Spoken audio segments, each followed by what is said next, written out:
शादी की पहली रात के बारे गलत फहमियां, खून की प्यास। कल रात ट्विटर पर एक खबर पड़ी कि एक 16 साल लड़की को मुहिज इसलिए कत्ल कर दिया गया कि वो कुंवारी साबित ना हो सकी। काफी लोग इस वक्त चूक गए होंगे कि ऐसे भी लोग दुनिया में पाए जाते हैं। तो शादी की पहली रात हम बिस्तरी के दौरान खून निकलने को ही कुंवारापन मानते हैं।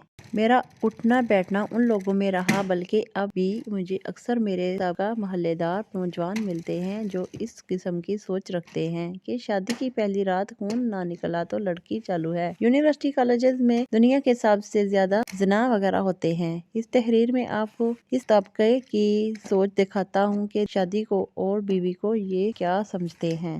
एक ऐसी किस्म है जो शादी की पहली रात खून ना निकलने पर अपनी ही बीवी को चालू समझना शुरू कर देते हैं। हालांकि ये वो नौजवान होते हैं जिनकी सारी उम्र गलत कार्यों में भी गुजरी है। अब शादी हुई है तो इनके नजदीक बीवी सील पैक होनी चाहिए और इसके लिए इन्होंने जो मेयार तय किया है वो है खून का निकलना। उन लोगों को समझाने की जरूरत है कि बचपन या लड़कपन में खेल कूद दौरान या सीढ़ियों मनकोर कर या रस्से कूदते हुए, साइकिल चलाते हुए वो बारीक सी झिल्ली जिसके हटने से खून निकलता है वो झिल्ली फट सकती है। लिहाजा अगर पहली रात खून नहीं निकला तो ये लाजमी नहीं कि आपकी बीवी बदकिरदार है, या अगर खुदा न खास्ता वो पहले किसी से ऐसा अमल करवा चुकी है तो वो जाने अल्लाह जाने वो आपको जवाब दे आपके निकाह में आने के बाद की है, पहले की नहीं। पहले के बारे आपको इतने शबहात थे तो तफ्तीश करके शादी करते, ना कि अब इसका जिन्ना हराम करो। सबसे बड़ी बात, क्या तुम खुद के बारे हो। दूसरी किस्म के लोग वो हैं जो शादी की पहली रात बीवी को ज्यादा से ज्यादा तकलीफ देने को मर्दगी समझते हैं। इनके नजदीक अगर पहली रात हम बिस्तरी के दौरान बीवी को तकलीफ की शिद्दत से रोने पर मजबूर ना किया तो इनसे बड़ा मर्द कोई नहीं। अगर ऐसा हो भी जाए तो अगले दिन दोस्तों को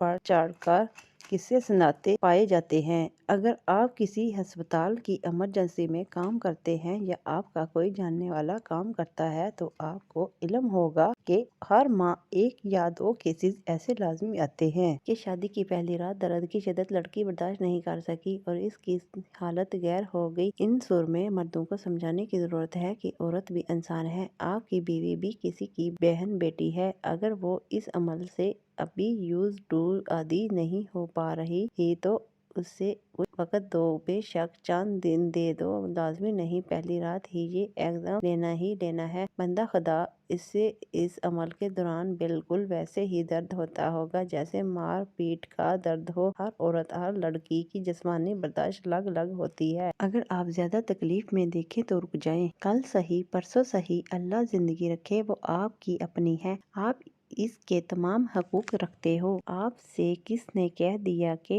पहली रात ये काम करोगे तो ही वलीमा जायज होगा या आप मर्द गर्दाने जाओगे। तीसरी किस्म इन लड़कों की है जो जिनसी अमल के दौरान ज्यादा दरानिया को मर्दानगी गर्दानते हैं। इनके नजदीक अगर शादी की पहली रात आपने जिनसी अमल में 1 घंटे से कम वक्त लगाया तो आप मर्द ही नहीं। ये बदकिस्मती से इस मगालते का शिकार पढ़े लिखे हजरात भी हैं। मेरे एक अंतहाई करीबी दोस्त सारी उम्र जना और गलत कार्यों में मुलूस रहे। शादी करीब आई तो इन्हें एहसास कमतरी होना शुरू हो गया कि पहली रात में 1 मिनट या इससे कम वक्त ही में नाजुल का शिकार ना हो जाऊं। लिहाजा इस प्रेशर में इन्होंने शादी से 1 माह कबल एक हकीम से मजून लेकर खाना शुरू किया। हजारों रुपए भी लगाए और शादी की पहली रात मुसलसल 40 मिनट बिनते हवा को इसकी मर्जी के खिलाफ रोनते रहे। नतीजा ये हुआ बीवी को रात को 3 बजे अस्पताल ले जाना पड़ा और सारे जमाने से झूठ बोलना पड़ा कि इसके मैदे में दर्द उठा है। इन लोगों को ये समझाने की जरूरत है कि लाजम नहीं लड़की को नुक्ता सुकून तक पहुंचाने के लिए आपको जिनसी अमल में ज्यादा वक्त लगाना पड़े। आप जिनसी अमल से पहले भी होश से काम करके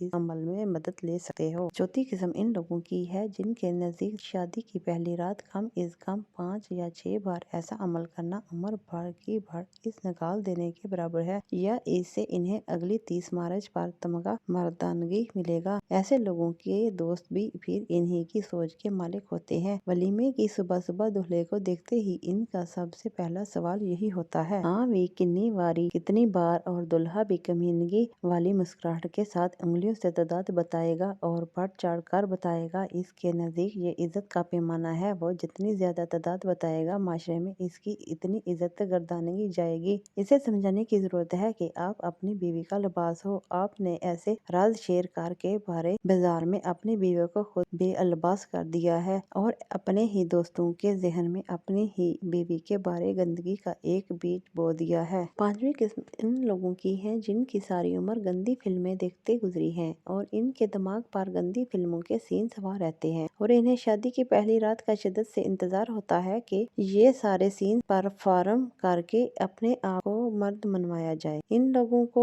سمجھانے کی ضرورت ہے کہ ان موویز میں کام کرنے والے سارے کے سارے پروفیشنل لوگ ہوتے ہیں جو مختلف اور مہنگائی ادویات کا سہارا لے کر لوگوں میں بے راوی اور خناس بھر رہے ہیں اور نوٹ چھاپ رہے ہیں۔ ان مہنگی ادویات کے بغیر وہ بھی عام انسان ہی ہیں، کوئی باہوبلی نہیں۔ ان کا مقصد نوٹ چھاپنا ہوتا ہے، آپ لوگوں کی ترغیب دینا نہیں کہ اپنی بیوی کو اکھاڑا بنا لو۔ بدقسمتی سے ہم اس معاشرے میں رہتے ہیں جہاں مائیں اپنی بیٹیوں اور باپ اپنے بیٹوں سے ان معاملات پر بات کرتے شرماتے ہیں۔ انہیں یہ باتیں ماں باپ نہیں سمجھاتے، مسجد کے امام نہیں سمجھاتے، عمر میں بڑے دوست یا پڑھے لکھے دوست نہیں سمجھاتے تو پھر غلط صحبت اپنا اثر دکھاتی ہے اور انسان چلتا پھرتا جنسی درندہ بن جاتا ہے جو بیوی کو بچہ پیدا کرنے اور سیکس کی مشین کے سوا کچھ سمجھنے کو تیار نہیں ہوتا۔ اس امید پر یہ تحریر لکھی ہے کہ اگر ان 5 اقسام میں سے کوئی ایک شخص بھی یہ پوسٹ پڑھ کر اپنی سوچ بدل لے تو کسی کی بہن بیٹی اکھاڑا بننے سے بچ جائے گی۔ یہ بات ذہن میں رکھیے گا، کل کو آپ نے بھی بیٹی کا باپ بننا ہے اور بیٹیاں جب کسی کی بیویاں بنتی ہیں تو وہ چاہنے اور پیار کرنے کے لیے ہوتی ہیں، اکھاڑا بنانے کے لیے نہیں۔ بیویوں کو یوں پیار سے کہ جیسے کانچ کے برتن رکھے جاتے ہیں۔